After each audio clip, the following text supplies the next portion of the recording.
자, 손쉽게 수익을 올릴 수 있다고 하더니 결국 피싱 사기였습니다. 그렇습니다. 안타깝네요. 네, 정리를 해보겠습니다. 덜로의 사건 번호 6-3번입니다. 인터넷 피싱 사기 사건인데요.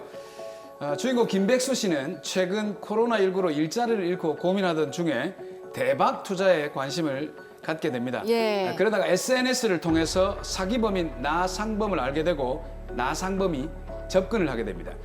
조금만 투자하면 배로 수익을 남길 수 있다는 말에 솔깃해서 인터넷 사이트에 가입을 하고 투자를 하게 됩니다. 예. 뭐 인터넷 사이트에 처음에는 계속 금액이 불어나니까 믿고 계속 투자를 하게 되는데 결국 나상범은 연락이 두절되고 사기를 당하게 됩니다.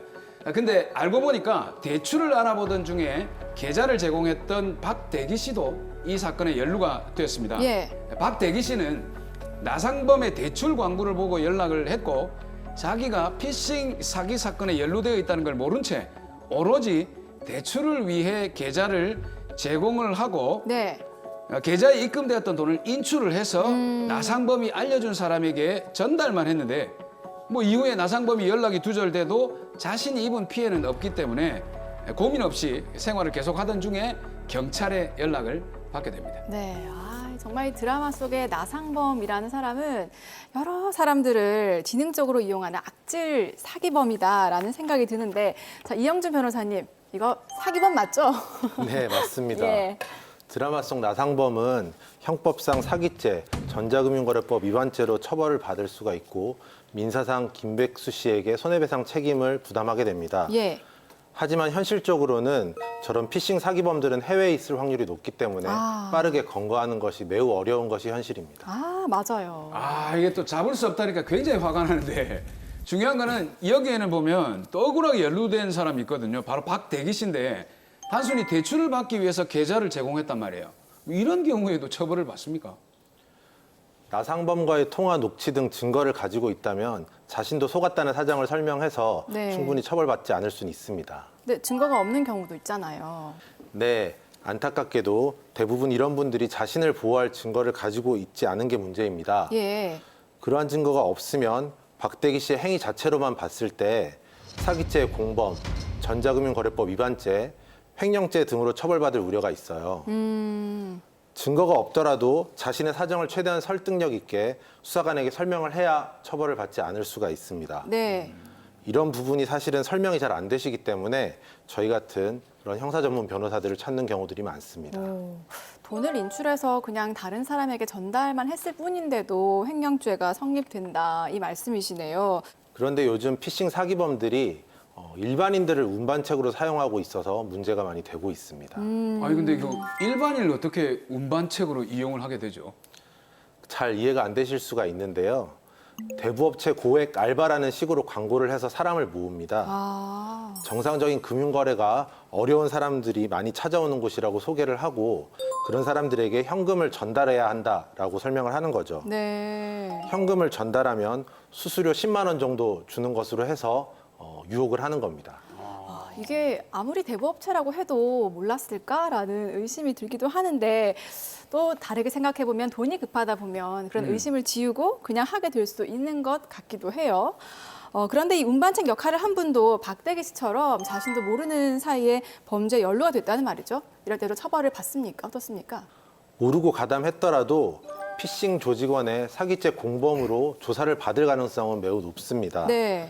이렇게 조사를 받게 되는 경우에 자신이 잘 몰랐다는 점을 충분히 설명하지 못하면 처벌까지 받을 수가 있습니다. 왜냐하면 상식적으로 생각을 해보면 현금을 전달하는 경우에 무언가 범죄에 연루될 수 있다라는 의심을 해볼 수 있기 때문이죠. 그러니까요.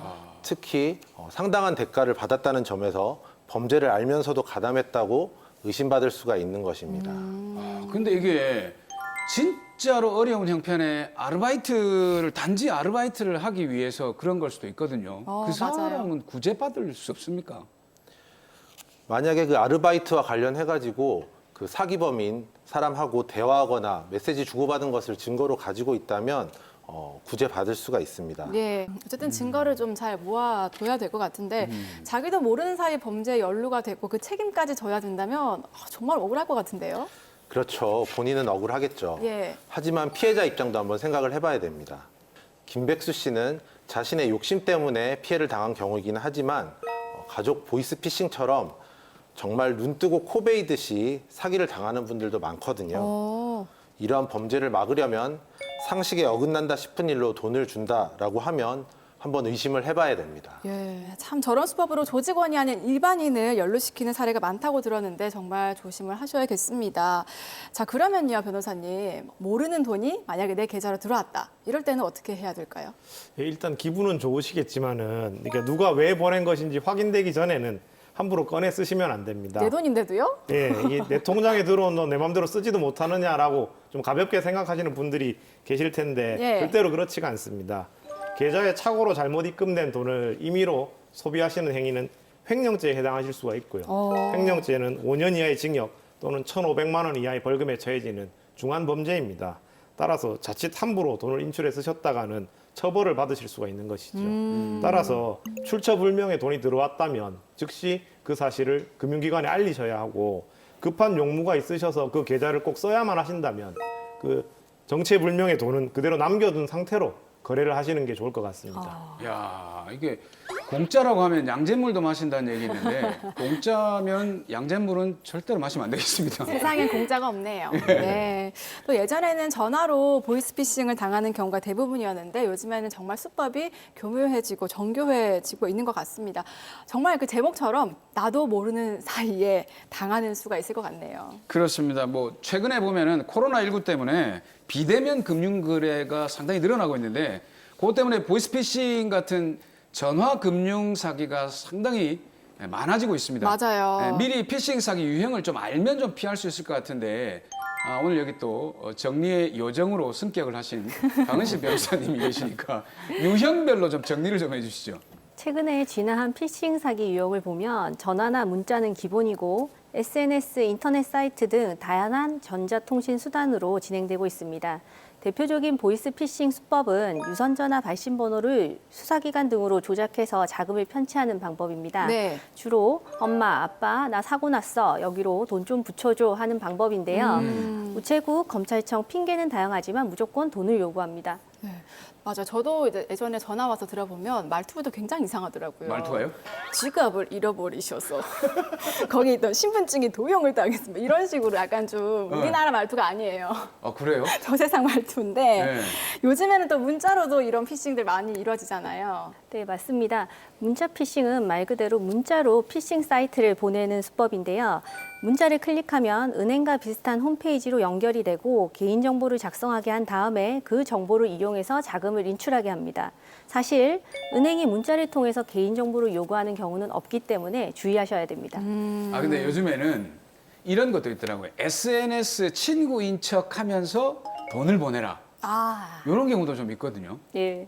사무장님 말씀대로 SNS 메신저 피싱은 카톡이나 메신저를 통해서 지인은 척하고 접근해서 돈을 빌려달라고 하는 형식인데요. 네. 이 외에도 불특정 다수에게 문자와 이메일 등을 전송해서 가짜 홈페이지로 접속하도록 유도를 하고 개인정보와 금융정보를 편취하는 수법도 있어서 각별한 주의가 필요합니다. 네, 정말 우리가 사용하는 그런 통신 수단의 종류를 망라하고 요즘 이 피싱 사기가 극성인 것 같습니다. 네. 자, 그러면요, 피싱 사기를 당했을 때 어떻게 좀 대처를 하면 좋을까요? 네, 세 가지 번호를 암기하십시오. 세 가지 번호요. 네, 경찰청 112, 네, 인터넷진흥원 118, 네, 금융감독원 1332입니다. 예. 가장 중요한 것은 속도입니다. 사기 사실을 알게 된 즉시 말씀드린 번호로 전화를 걸어서 피해 사실을 신고하시고 안내를 따르시면 됩니다. 해킹의 위험이 있으니까 주변에 다른 지인이나 가족들의 전화번호로 거시는 것이 좋겠습니다. 그리고 돈을 이체한 상대방 은행에 전화를 걸어서 피해 사실을 알리고 지급 정지를 신청하십시오. 예. 실제 저희 사무실 변호사님의 어머님이 이런 보이스피싱 피해를 당하신 적이 있는데요. 그래요? 빠르게 신고를 하셔가지고 피해 금액 대부분을 찾으신 그런 사례가 있습니다. 다시 한번 저희가 확인해야겠습니다. 경찰청 112, 인터넷진흥원 118, 그리고 금융감독원 1332. 여러분 메모해 두시기 바랍니다. 거기에다 또 하나 더 있습니다. 예. 이런 피싱 사건에서 가장 중요한 거 뭐라고요? 스피드. 아, 스피드. 피해를 알았을 때 바로 조치를 취하셔야 됩니다.